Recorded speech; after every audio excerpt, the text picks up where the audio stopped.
Hoy hemos titulado la intervención a través de estos medios como los tribunales del karma. Vamos a ver cómo aplica la ley del karma a los seres humanos, sobre todo cuando tenemos, o estamos cerca del tiempo de la desencarnación y del volver a una nueva manifestación, a una nueva existencia. Saludos a todos, les pedimos que por favor compartan el video ahorita en vivo y en el momento en que estén viéndonos, compartan, ayúdenos a que este mensaje, a que esta enseñanza se siga difundiendo por todas las redes, por todos los medios, ya que estamos en tiempos muy difíciles, como ya sabemos, y la humanidad necesita conocer estos conocimientos que le pueden ayudar a cambiar, ¿no? Siempre hacemos énfasis en eso. El ser una persona en la vida, en la tierra, tiene gran responsabilidad. Y una de esas responsabilidades es llegar nosotros a transformarnos, a convertirnos en seres debidamente humanos o propiamente humanos, que en la actualidad no lo somos. Entonces, todo lo que nosotros podamos hacer y compartir en pro de ese cambio de la humanidad, créanme que lo hacemos con mucho gusto, con mucha fraternidad, y siempre lo único que esperamos es que ustedes nos ayuden a compartir, ya que todos ustedes son parte de este gran movimiento, de esta ola maravillosa de fraternidad y de amor. Bueno, hoy en día proponían ustedes algunos temas que pues son varios y todos muy importantes, pero escogimos este del karma, o más bien los tribunales del karma, para que podamos tal vez hacernos más conscientes de cuál es ese proceso que vamos a vivir o que vive cada ser humano después de la muerte o después de desencarnar. Así que de eso estaremos hablando hoy. Aquí me indican que hay una conexión muy defectuosa, no sé cómo ustedes lo perciben ahí. ¿Les llega bien la señal?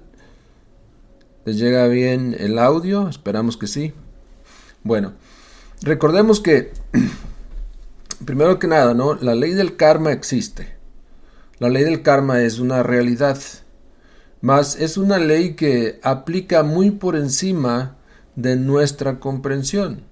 Es decir, que el ser humano esté consciente o no de la ley del karma, eso no la limita, eso no la detiene. De todas maneras, esa ley aplica a toda criatura.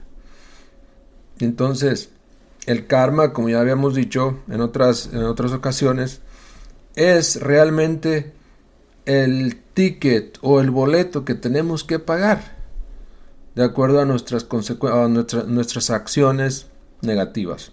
Entonces, el karma es como una medicina o como una letra a pagarse de algo de lo que estamos endeudados. Realmente, como nuestra vida es más desordenada, como vivimos ahí al aventón, como decimos a veces, nuestras acciones van acumulando karma, es decir, van acumulando deudas cósmicas con otras personas, con la misma naturaleza, con todo el universo. Así que aprender nosotros sobre esta ley y aprender cómo trascender todo eso, cómo podemos saldar esas cuentas kármicas, es muy importante, sobre todo cuando estamos cerca de la muerte. Hoy vamos a trabajar o vamos a platicar precisamente sobre eso, el karma cerca de la muerte y más allá, en el momento de morir. ¿Qué pasa con el alma después de morir? ¿Qué pasa con los valores del ser humano después de morir? ¿Qué pasa con eso que somos más allá del cuerpo? ¿Qué pasa con el espíritu, si queremos llamarlo así, después de morir, después de que una persona muere? ¿Qué pasa con esas virtudes o defectos que llevamos dentro después de morir? Es ese rayo energético o ese modelo energético que somos, que se manifiesta a través del cuerpo físico. ¿Qué pasa con todo eso después de la muerte del cuerpo físico? ¿Cómo aplican esas leyes de las cuales hemos hablado y sobre todo esa ley del karma a los difuntos. Fíjense que en el libro tibetano de los muertos nos dice, abriendo precisamente el tema sobre esto, enfocado el libro tibetano de los muertos en el proceso del difunto, hablándole al difunto, no al cuerpo, sino a los valores energéticos, le dice: has estado en un desmayo durante los últimos 3 días y medio. Tan pronto como te recobres de ese desmayo, tendrás el pensamiento de ¿qué ha pasado? En ese momento todo el samsara estará en revolución. Qué interesante, ¿no? Abrir la conversación con esta cita maravillosa del libro de los muertos, es decir, del bardo Todol de los tibetanos. Porque realmente, como nuestra conciencia no ha alcanzado el estado superlativo, cuando el rayo de la muerte, que es muy intenso, que es una energía de altísimo voltaje, nos desencarna, caemos en un desmayo que dura 3 días y medio. Así que los 3 días después de la muerte de una persona, todavía podría regresar esa persona. Todavía podría regresar al cuerpo físico. Aunque ya no se mueva, aunque ya esté clínicamente muerta la persona, de hecho, si después de esos 3 días, en los mundos internos, el juicio final determina que debe regresar, que no ha llegado su tiempo, entonces esa persona se levanta de la cama, del féretro o incluso de la tumba, si ya ha sido sepultada. Eso es tremendo, ¿no? Y muy revolucionario, de hecho, porque en estos tiempos la humanidad ha perdido todo tipo de sabiduría con relación a eso. ¿Qué pasa después de la muerte y cuándo realmente está muerta una persona? Se entiende por muerte el hecho de que ya la persona ya no puede regresar a su cuerpo físico. Ya ha sido roto el canal ese o el cordón ese que se llama cordón plateado, que a todos nos une, a todos nuestros cuerpos los une con el ego.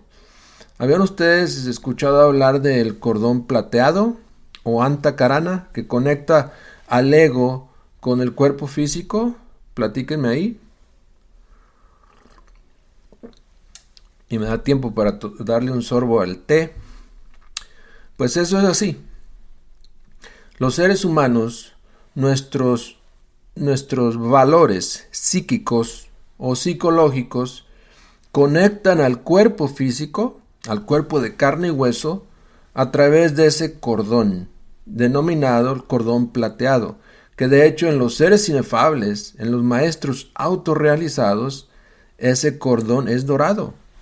O sea, cuando el ser, el alquimista se transforma de un ser lunar a un ser solar, entonces también se transforma el cordón. Ya no es el cordón plateado, es el cordón dorado, de hecho. Pero también, si no has logrado la inmortalidad, este alquimista también tiene que desencarnar. También tiene un proceso que se va a llevar a cabo, ¿no?, en esos mundos internos. Los seres humanos necesitamos despertar nuestra conciencia a esos mundos internos, concientizarnos de que esos mundos internos son reales, de que no todo es el mundo físico y los sentidos, hay algo más allá. Pues aquí el libro tibetano de los muertos nos dice que se cae en ese desmayo de 3 días y medio donde realmente la personalidad es desconectada del cuerpo físico y no sabe nada de sí mismo, se pierde en el famoso limbo. Pero en el mundo electrónico, la esencia o la conciencia humana es sometida a muchas pruebas. Saludos a todos hasta Jalisco. Sí, exacto, los ángeles de la muerte lo cortan, exactamente. Yo creo que esa era una pregunta que surgió en todos los oyentes de esta noche que están conectados, más de 70, maravilloso. ¿Quién corta ese cordón, no? ¿Quién está encargado de esa labor, de ese trabajo?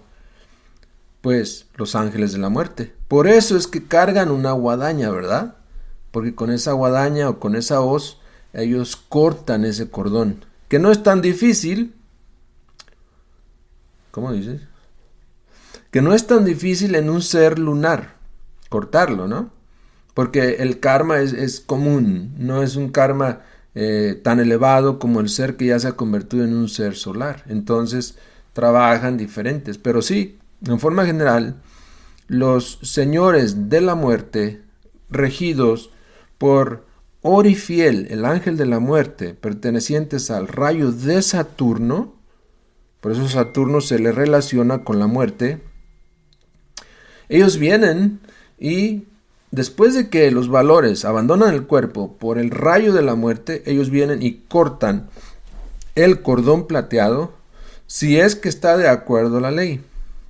Y más aún, si la madre divina de esa persona o de ese ser ya lo ha confirmado, ya lo ha aceptado, entonces Coatlicue, la madre divina, el aspecto muerte del eterno femenino, entonces accede al cuerpo y vienen y lo desconectan. Pero entra en ese desmayo y después de ese desmayo surge el recuerdo de sí mismo y se pregunta eso, ¿dónde estoy? ¿Qué ha pasado conmigo? En esos momentos los tibetanos tienen sistemas, tienen rituales, si queremos llamarlos así, a través de oraciones, a través de mantras y otras artes. Ellos pueden conectar con el desencarnado, con el alma que ha desencarnado, y le envían mensajes. Le envían mensajes que a través de la telepatía esta alma desencarnada escucha. Por eso es que ellos pasan toda su vida entrenándose para ese momento. ¿Y qué tipos de mensajes, no? Le dicen, le empiezan a decir, a instruir, porque solamente un maestro o un instructor tibetano puede instruir, un monje instruido puede ayudar a un alma desencarnada, no cualquiera lo va a hacer. Pero en ese caso lo que hace es que le instruye para que no se identifique con las representaciones de la mente que pasan después, por su mente, después de haber desencarnado. Sucede esto, y todos debemos saberlo, ¿no? Cuando el alma desencarna, la esencia o el porcentaje de esencia que tiene se enfrenta a todas sus propias creaciones mentales, algunas diabólicas, algunas buenas, benéficas. Pero al no saber identificar esa verdad, la esencia se espanta, la esencia se puede identificar con todo eso y sale perjudicada, porque entonces, espantada o víctima del espanto, buscará una salida a todo eso. Y comúnmente la salida es, adivinen qué, esa luz tenue que está ahí en su mundo psicológico. Y esa luz tenue es una nueva matriz. Pero como no está consciente y lo que está haciendo es huyendo de su propia realidad psicológica, no toma conciencia de eso y se mete en cualquier matriz, que por lo común es la de un animal, una matriz de cualquier animal. Nos pedían que habláramos de la ley de reencarnación también, pero yo creo que lo más interesante es hablar de la ley de retorno o recurrencia. Así que las esencias retornan, vuelven al mundo físico sin que sea un acto consciente, es decir, no es realmente la reencarnación, pero sí es el regreso o el retorno al mundo fenoménico, o sea, al mundo de las tres dimensiones. Todo esto es muy interesante porque cuando desencarna el alma, si no está consciente, y hay ahí el valor de despertar la conciencia, si no está consciente, entonces puede meterse en cualquier matriz, sin cerciorarse, sin poderse dar cuenta, sin tomar conciencia de que puede ser una matriz de cualquier especie animal, que comúnmente es involutivo. Ya sabemos que hay animales evolutivos y hay animales que son involutivos. Normalmente los agregados psicológicos del desencarnado toman cuerpo en los reinos del animal, que los señores o los arcontes del karma han logrado diseñar para ese porcentaje de esencia animal o de esencia que ha sido envuelta en el agregado animal. Entonces toma habitáculo en uno de esos animales. Así que el valor de vivir conscientes es maravilloso, porque eso nos va a prever de todo lo necesario para no identificarnos en ese momento de la desencarnación y no salir huyendo de nosotros mismos. Al nosotros estar en ese Tao, en ese aquí y ahora, podremos identificar esa experiencia, saber que hemos desencarnado y no salir corriendo espantados por cualquier proyección mental nuestra. Porque lo que tiene que enfrentar la conciencia después de desencarnar son sus mismas proyecciones. Algunas negativas, algunas positivas, buenas o malas, pero proyecciones al fin de una vibración energética muy baja que hacen que huya espantada esa esencia. Entonces ya dijimos, huyendo así en ese estado, va siempre buscando un refugio. Y ese refugio va a ser esa luz tenue, difusa, que ve a lo lejos, se esconde ahí como quiera que la luz emite un calor, buscando protección de todo eso, va y se mete ahí, sin darse cuenta que es una matriz de un animal. Eso es terrible, ¿no? Porque entonces quiere decir que parte de nosotros, si nosotros no nos autorrealizamos, si no despertamos la conciencia, parte de nosotros podría retornar en un cuerpo animal. Así es. Por eso nos dice ahí, el ingreso a los mundos electrónicos y molecular en el momento de la muerte es una prueba tremenda para la conciencia del hombre. El libro tibetano de los muertos asegura efectivamente que todos caen en un momento de inconsciencia, en un momento de desmayo que dura 3 días. Así que después de la muerte, nuestra esencia, mientras nosotros estamos en ese desmayo, será llevada a los tribunales del karma. Y el tema de esta noche es eso, los tribunales del karma. ¿Qué va a pasar entonces? Que nos van a enfrentar en esos tribunales del karma ante Anubis, el gran regente de la ley, el gran jerarca Anubis. Y si nosotros tenemos suficiente dharma o buenas obras en este mundo, saldremos bien de ese enfrentamiento o de ese juicio ante Anubis. Si nosotros hemos hecho mucho mal, no hemos dedicado nuestro tiempo al despertar y al sacrificio por los demás, estaremos llenos de karma ante ese gran jerarca Anubis. Y obviamente a él no lo podemos engañar, él es insobornable. Y además tiene 42 jueces que le asesoran, que le ayudan a hacer su trabajo que tiene que hacer con esta humanidad, ¿no? Tan grande que es y tan mal que anda, mucho trabajo han de tener. Así que el valor de nuestras prácticas para despertar es incalculable, porque cualquier esfuerzo que tú hagas por cambiar tu vida, por eliminar tus agregados psicológicos, en ese momento se verá reflejado ante Anubis, porque estarás consciente, estarás alerta, atento, en esa quinta dimensión, porque eso pasa en la quinta dimensión, no en la cuarta, en la quinta, en la constelación de Libra, que es donde está el templo de los tribunales o de Anubis y los señores del karma. ¿Sí? Vamos viendo eso entonces. Cuando en el mundo tridimensional, aquí en el mundo físico, nuestro cuerpo deja de trabajar, deja de vivir, entonces nuestros valores son llevados a la quinta dimensión inferior. Ahí esperan, mientras la esencia va a la quinta dimensión superior, en la constelación de Libra, allá arriba en el cielo, en la quinta dimensión superior, en eso que es la eternidad, y entonces tiene que enfrentar a Anubis en ese juicio. Max Heindel y Rudolf Steiner y muchísimos otros autores sostienen que durante esos 3 días y medio el ego desencarnado ve pasar toda su vida con lujo de detalle y con digamos, con claridad meridiana en forma retrospectiva. Aseguran dichos autores que dichos recuerdos se hayan contenidos en el cuerpo vital, más también en eso que se llaman los registros akáshicos de la naturaleza. Nosotros a donde vamos y cada experiencia que tenemos, vamos dejando un hilo akáshico o una secuencia de recuerdos, de energías, en eso que es el mundo o los registros akáshicos de la naturaleza.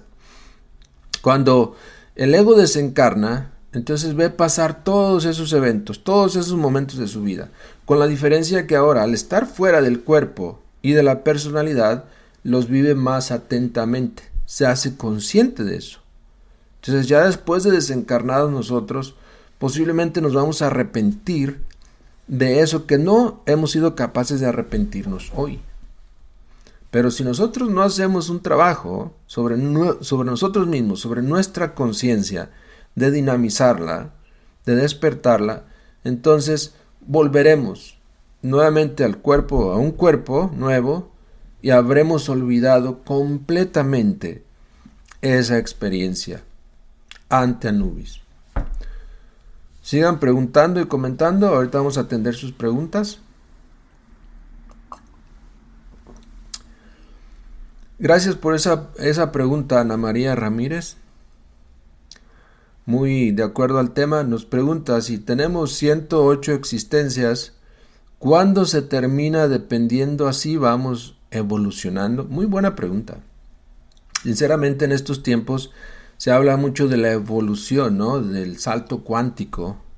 Pero es importante saber qué evoluciona, qué entra en un salto cuántico y qué no. La verdad es que con la muerte, con cada existencia nosotros no evolucionamos. La evolución existe en cada una de las existencias, como ya sabemos, ¿no? El cuerpo va evolucionando, la personalidad también. Si vemos, por ejemplo, nuestro aprendizaje, es una suma de energías que se van refinando día a día, hasta que un día vamos perdiendo el interés en el mundo y vamos perdiendo esas conexiones con la personalidad también. Pero la ley de la evolución y de la involución siempre se combinan maravillosamente y nos dan un resultado. El resultado es degeneración. Realmente, con el hecho de nosotros renacer o tener varias existencias, no estamos evolucionando. Al contrario, cada existencia se complica más y más. Y si no, veamos lo que hay en la vida actualmente. Leamos los libros antiguos y veamos cómo en la antigüedad existía el paraíso terrenal. Existieron tiempos donde la humanidad no sufría, donde no tenías que depender del dinero, donde ni siquiera se enfermaban los seres humanos. Pero han pasado los siglos y miles de años y hemos ido entrando en la involución. Realmente la humanidad actual es involutiva, no evolutiva. Mas nosotros conocemos también en la Gnosis la tercera ley, que es la revolución de la conciencia. Entonces, si realmente queremos trascender, es el término correcto, trascender o dar ese salto cuántico, tendremos que trabajar con esa tercera ley, que es la revolución de la conciencia. Ya no evolución, que es pasiva, ya no involución, que es pasiva también, sino revolución constante integral, que es dinámica, que es activa, que realmente sacude y despierta los valores de la conciencia en nosotros. Entonces, existe la ley de evolución y la ley de la involución también. Eso aplica en los 4 reinos de la naturaleza. Recordemos que la misma rueda del samsara, al girar por un lado, desciende y por el otro lado asciende. Pero está pasando al mismo tiempo en la naturaleza. En este mismo instante hay esencias evolucionando por un lado de la rueda y en este mismo instante también hay esencias involucionando por el otro lado de la rueda. O sea, la ley de la evolución y de la involución existen, son parte o dos extremos de lo mismo. Lo que necesitamos es la revolución de la conciencia. Es entrar al trabajo de la autoobservación, del autoconocimiento, para poder irnos descubriendo y eliminar eso que dentro de nosotros evoluciona, involuciona, retorna, recurre, etcétera, etcétera. Lo que buscamos es la libertad. A ver, me dicen, ¿los gatos son animales evolutivos o involutivos? Muy buena pregunta. Yo creo que hay de todo. Yo creo que en todas las especies animales hay evolutivos y hay involutivos. Los gatos, en los perros, en la vaca, por ejemplo, en el ganado, en los caballos, en todas las especies hay rayo evolutivo y rayo involutivo. Mientras sea cuadrúpedo, obviamente. Ya si son los animales, ¿no? Que viajan en otras dimensiones, que son definitivamente involutivos, pues ya no hay evolución, sino simple involución, como las hormigas, las cucarachas, los ratones, etcétera, etcétera. Pero yo creo que en los gatos hay evolución e involución. Bueno, sigamos adelante. Hablábamos del rayo de la muerte. El ser humano, cuando llega su día y su hora, recibe una descarga eléctrica muy potente, que desciende de hecho desde el mundo del logos, como un rayo que cae sobre uno. Esa descarga es tan fuerte, nos dice el maestro Samael Aun Weor, que el hombre cae después en un estado de coma y de sueños incoherentes. Solo aquellos que poseen eso que se llama alma pueden resistir la descarga electrónica sin perder la conciencia. Pasados los 3 días y medio que hablábamos, la esencia entra en un estado de conciencia de tipo lunar. En el momento de la muerte, revivimos la vida en forma retrospectiva, pero sin perder esa conciencia. Bajo la descarga electrónica, y es que con esa descarga electrónica, nuestra conciencia se sacude. Y también podemos sacudirla, como dices ahí, y haces tu pregunta maravillosa, de cómo podemos trabajar en esa revolución de la conciencia. Pues ya dijimos, autoobservándonos, autodescubriéndonos, nuestros agregados psicológicos, nuestra forma de vivir, nuestra forma de ser. Practicando la famosa clave SOL, SOS, sujeto, objeto, lugar, quién soy, ¿no? ¿Dónde estoy? ¿Cuál es el lugar? Los objetos a mi alrededor, ¿cuál es el propósito de mi vida? Preguntándome todo eso de momento a momento, yo logro descubrirme y entonces empiezo ese cambio interior. Cuando descubro que eso es incorrecto, ¿no?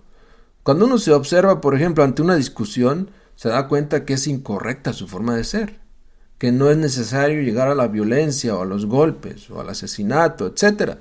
Se da uno cuenta que lo que necesita es amar a los demás, pero para eso hay que observarse. Entonces, dinamizando la conciencia, nosotros podemos empezar a trabajarla, a despertarla, y eso es lo que necesitamos.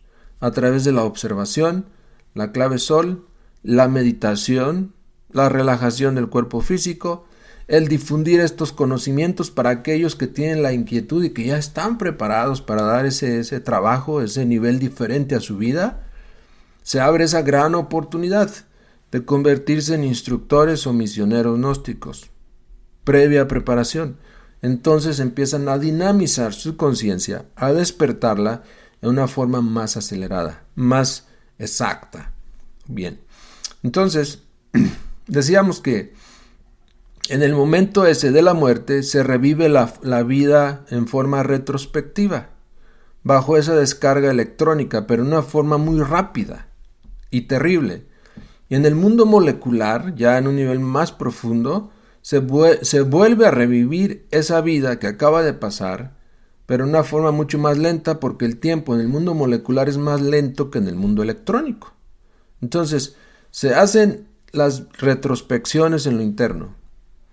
La ventaja aquí es que todos nosotros aprendamos a hacer una retrospección de nuestra vida en forma consciente, para ir trabajando todo eso que tenemos que trabajar. En nuestra vida hay traumas, hay odios, hay deseos de venganza, hay frustraciones, todo eso que ha quedado en el pasado, codificando nuestra vida actual, condicionando nuestra vida actual.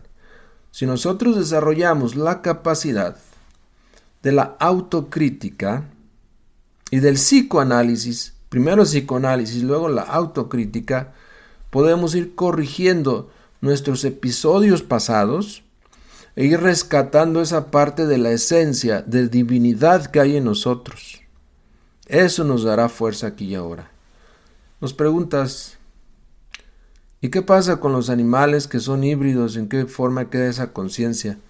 Pues ya la conciencia ha sido diseminada aún más. Es más grave la situación.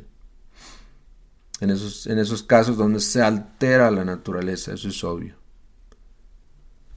Hablas de la pérdida de la identidad. Sí, también es cierto. Cuando nosotros no estamos acostumbrados a la autoobservación y a practicar la clave sol, muy fácil perdemos la identidad. Y al perder nuestra identidad verdadera, terminamos identificados con la identidad que es falsa de los demás. Terminamos identificados con el alcohol, con el sexo, con las drogas, etcétera, etcétera. Con una manifestación violenta, etcétera. Entonces es importante no perder nuestra identidad verdadera, la identidad del ser. Para eso se necesita trabajar mucho. A ver, Elizabeth Villalobos, gracias por tu comentario. Me dices que exactamente no logro comprender bien lo de la evolución e involución. La iguana está en involución. Es involutiva, sí, claro. Es involutiva. Muy bien, sigamos adelante.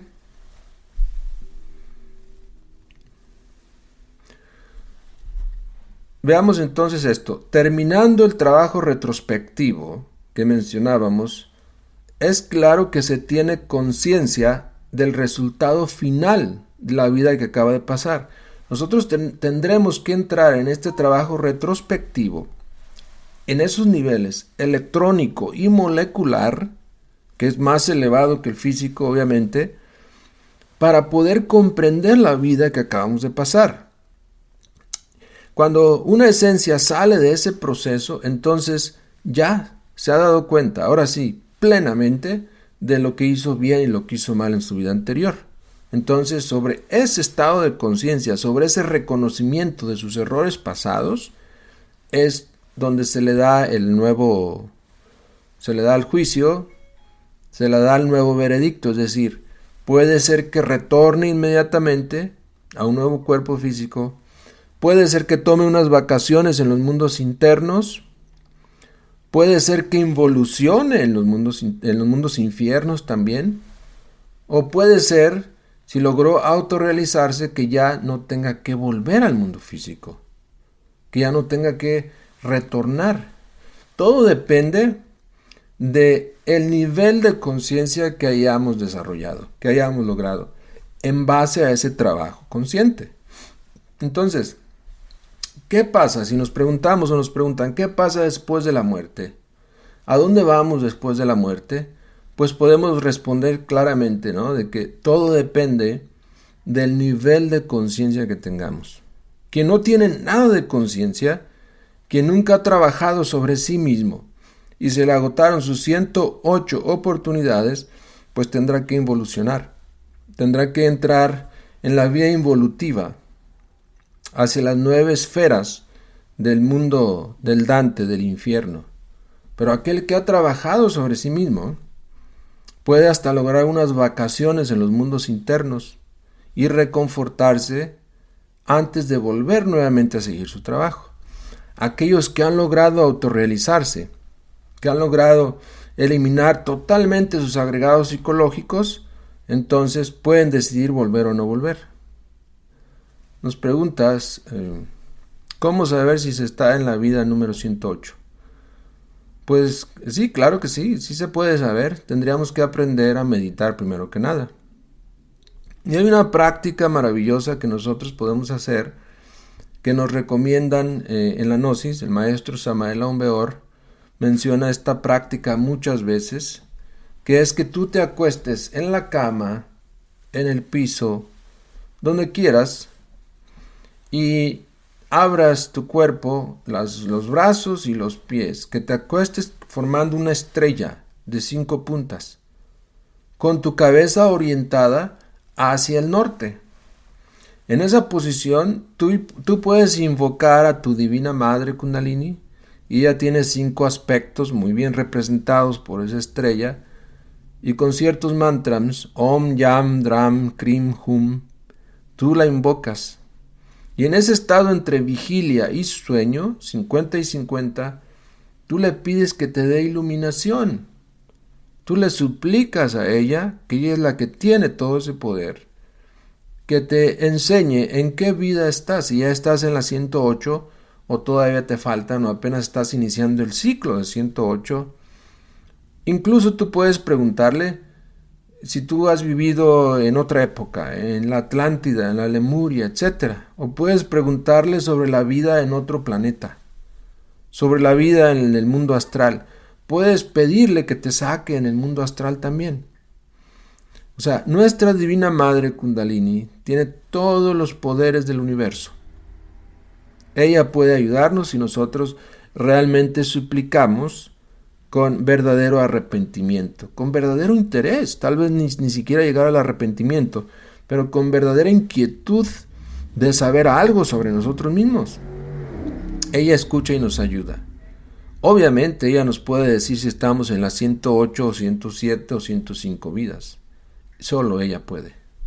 Bueno, sigamos adelante. Decíamos que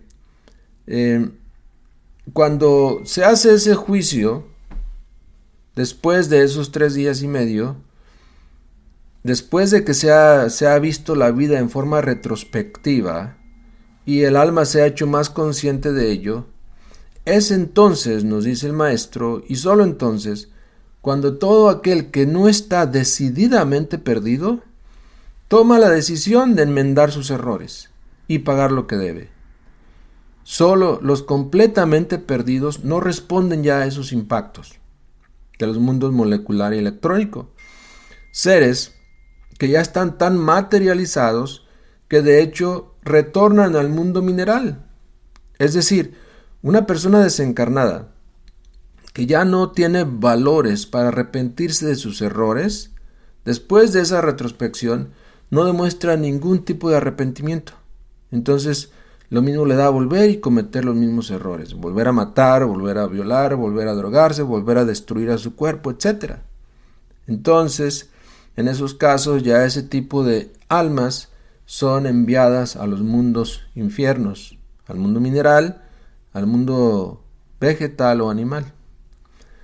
Realmente esos seres se van al infierno cristiano, al Amit, al monstruo egipcio, devorador de los muertos, con sus gigantescas mandíbulas de cocodrilo como es representado. El devorador de los corazones, el buitre cósmico que consume los desechos o despojos de la humanidad, el Averno romano, el Avicii indostán, etc.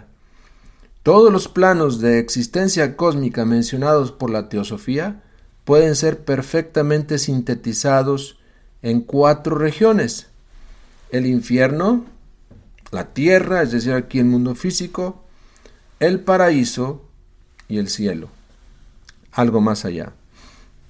¿A dónde vamos entonces después de nuestra muerte? ¿Será como nos han dicho desde niños, que si eres bueno vas al cielo, si te portas mal o eres malo te conviertes en un diablo, vas al infierno? ¿Cuál es la verdad?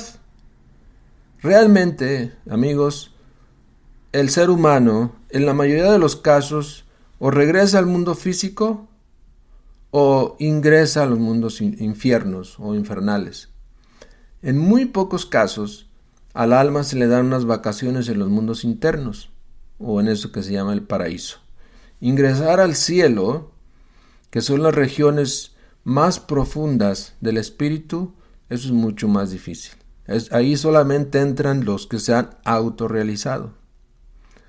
Entonces, sintetizando, ¿no?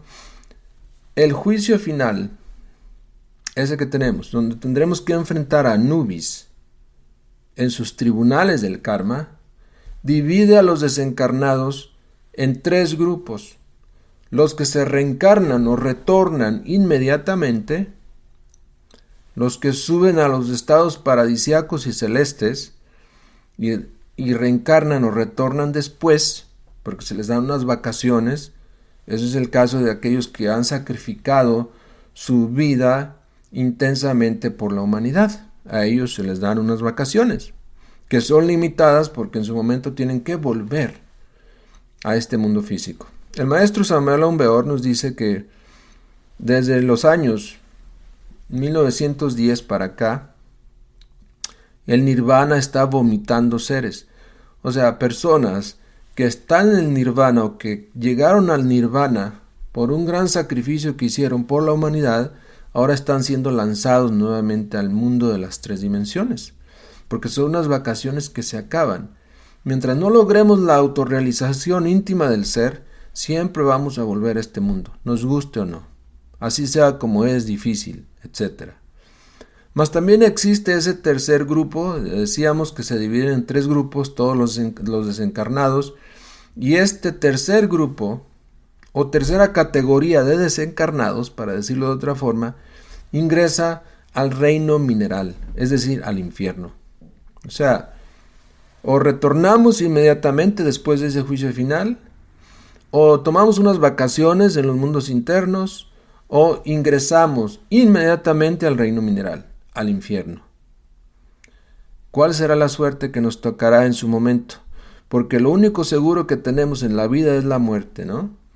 Ir pensando cuál va a ser nuestro camino después y cómo hacer para cambiar y realmente ganarnos el derecho a unas vacaciones en los paradisos o en el cielo o en las dimensiones superiores, en nirvana, o por lo menos retornar rápidamente en un hogar gnóstico, en un ambiente gnóstico donde podamos seguir nuestro camino por la autorrealización, nuestro trabajo por la autorrealización.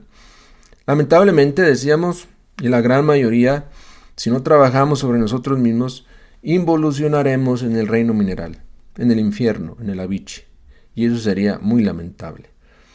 Así que eso es lo que puedo compartirles hoy. Me gustaría si hay más preguntas por ahí.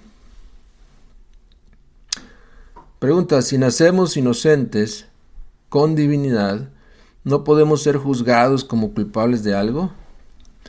Pues el problema es que los niños, los seres humanos, cuando venimos a un nuevo cuerpo, una nueva vida, la esencia que se manifiesta en ese cuerpo es inocente, tienes razón, pero nada más mientras entra el ego.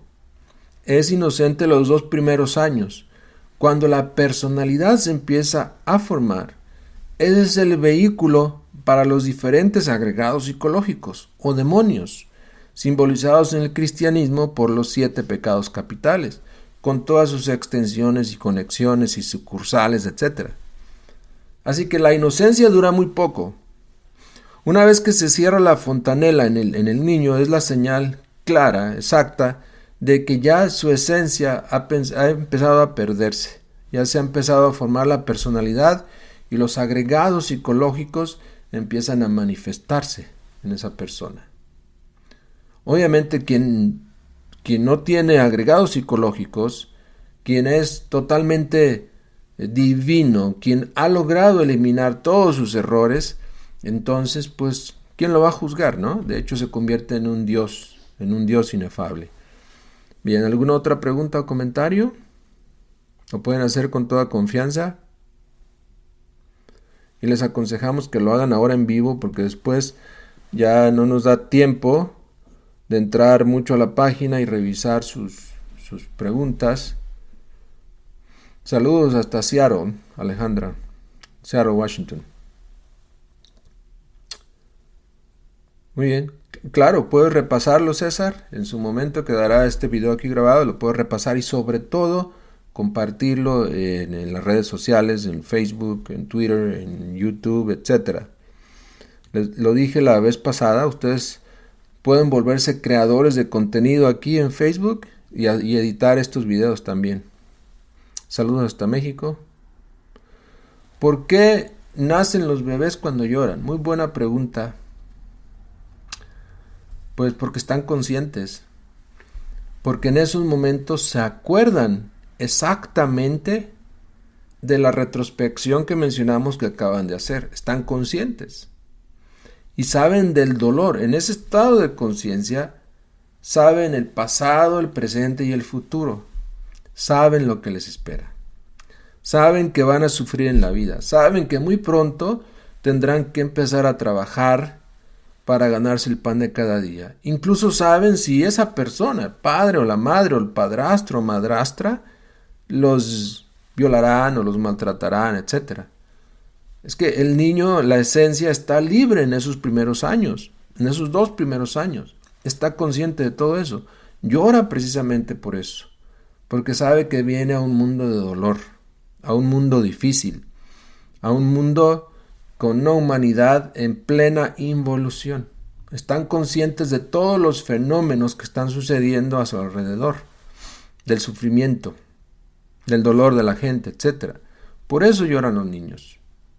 Entonces, la madre, ¿no? En su amor hacia esa criatura le da la mamila o trata de ver qué es lo que tiene, y haga lo que haga no puede hacer que el niño deje de llorar, porque el niño es clarividente en esos años, en esos primeros años, y él ve todo esto de lo que estamos hablando.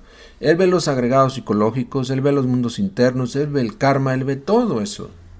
Nosotros no lo vemos. ¿Qué pasa cuando una persona se suicida? Pues todo depende. En muchos de los casos, una persona que se suicida va directamente a los mundos infiernos. En otros casos, volverá. Y cuando tenga nuevamente esa vida, esa edad donde se suicidó y esté viviendo con mucha felicidad, entonces perderá la vida. Todo depende de muchos factores. ¿Cuántas veces se encarna un ser? Gracias por su pregunta. 108 vidas, 108 existencias. Están simbolizadas y documentadas por las 108 cuentas en el collar del Buda, por las 108 vueltas que los brahmanes daban alrededor de una estatua gigantesca de la vaca sagrada en la India hace muchos años, en uno de sus rituales. 108. Y también si sumamos 1 más 0 más 8 nos da 9, las 9 esferas o 9 círculos dantescos que también documentan esto que estamos diciendo. Vamos a ver. Bueno, ya no veo más preguntas. Les pido disculpas. Ahí nos preguntan que cuándo habrá otra plática. Hay muchos videos aquí en nuestra página, ya creo que hay más de 200. Y cada sábado estamos subiendo material nuevo. Estamos muy atentos a los temas que ustedes sugieren. Y también en nuestro podcast, si no tienen tiempo de ver, también pueden escuchar los temas. Todos los domingos ya aparece por la mañana en tu feed. Te notifican que subimos un nuevo tema y lo puedes escuchar. A los que nos escuchan ahí en ebooks o en Spotify, muchas gracias. Ya tenemos muchos likes y muchos buenos comentarios ahí. Gracias a todos. Bueno, ¿qué sucede en una muerte repentina como en un accidente? Sucede lo mismo, Nani. Esos accidentes, aunque no lo creamos, son el resultado de la inconsciencia humana, pero ya están en el destino de las personas. Y como estamos dormidos, siempre vamos al peligro, siempre caemos en el mismo problema. Pasa exactamente lo mismo. Si la persona desencarna inmediatamente y su cuerpo queda destruido, pues los señores de la muerte lo desconectan y entonces sigue los procesos que ya hablamos. Exactamente lo mismo cuando muere alguien. ¿Cómo se llama el canal o post de Spotify? Así, la nueva era de Acuario o la era de Acuario. Búsquenos ahí en Spotify, dele seguir, descargue la aplicación si no la tiene y ahí todos los domingos recibirá la notificación. Jason, gracias a ustedes por compartir. Realmente nosotros lo único que hacemos es darle continuidad a las enseñanzas del gran maestro Samael Aun Weor y pues cada vez que podamos lo haremos y lo hacemos por otros medios también, siempre compartiendo la enseñanza y así les pedimos que ustedes la compartan. Bueno, hoy Hacía meses que no veía tanta gente conectada. Hoy tenemos más de 100 personas, 115, ahí fluctúa entre 115 a 118. Gracias a todos. Ojalá todos puedan comentar ahí. Ojalá todos puedan darle like al video. Ojalá todos puedan compartirlo. Ojalá todos puedan decirnos desde dónde nos ven, es muy importante. Y ojalá todos puedan comentarnos también o enviarnos mensajes sobre qué tema les gustaría que tratáramos. Obviamente temas gnósticos, temas que se manejan bajo la umbrela de la gnosis. Claro que sí, placer. ¿Qué nos dices? Porque cuando nació mi niño lloró mucho. Así son los niños, efectivamente. Lloran mucho porque nuevamente están conscientes de lo que están viendo. Nosotros no lo estamos y no los entendemos. De hecho, hay otro fenómeno que hace que los niños lloren espantosamente, y es el siguiente. Cuando un niño nace, cuando un bebé nace, sus intestinos no están del todo formados. Por eso es que no le damos comida. Imaginen el dolor que siente ese bebé. Sus intestinos están desarrollándose, están formándose literalmente dentro de su estómago. Y se forman con las vitaminas o nutrientes que adquieren de la leche materna. Cuando privamos a las criaturas de esa leche y las alimentamos con leche de polvo nada más, o agua u otras cosas, o incluso se comete el error de darles sólidos a un bebé, pues no le estamos ayudando y el niño sufre espantosamente. Su estómago le duele. Cuando los niños están así, que no dejan de llorar, darles un masaje en su estómago, en su cuerpecito, con algún tipo de agua tibiecita para que se relajen, y háblales amorosamente a sus oídos y cántales los lullabies o las canciones de cuna para que se relajen y verá los resultados. Recordemos que es una esencia en proceso, es un cuerpo que se está desarrollando apenas, que se está formando todavía en lo interno. No cometamos el error de darles comidas pesadas, fuertes a un bebé recién nacido. La leche materna es lo mejor. Muy bien, solo veo sus saludos. Estado de México. Gracias también hasta Perú. Gracias por su saludo. Y ya sabemos que no queremos extendernos mucho ya por estos medios. Gracias por vernos, por comentar. Sigan compartiendo. Nos veríamos la próxima semana. Les recordamos que en la Semana Santa, lo que es viernes, sábado y domingo, tenemos un evento muy importante en la Ciudad de México. Los invitamos, envíenos un mensaje aquí privado, aquí en la página, para que les demos la forma de contacto y ojalá nos veamos allá en Semana Santa en la Ciudad de México. Nuevamente gracias por escucharnos. Paz inverencial. Nos vemos la próxima semana.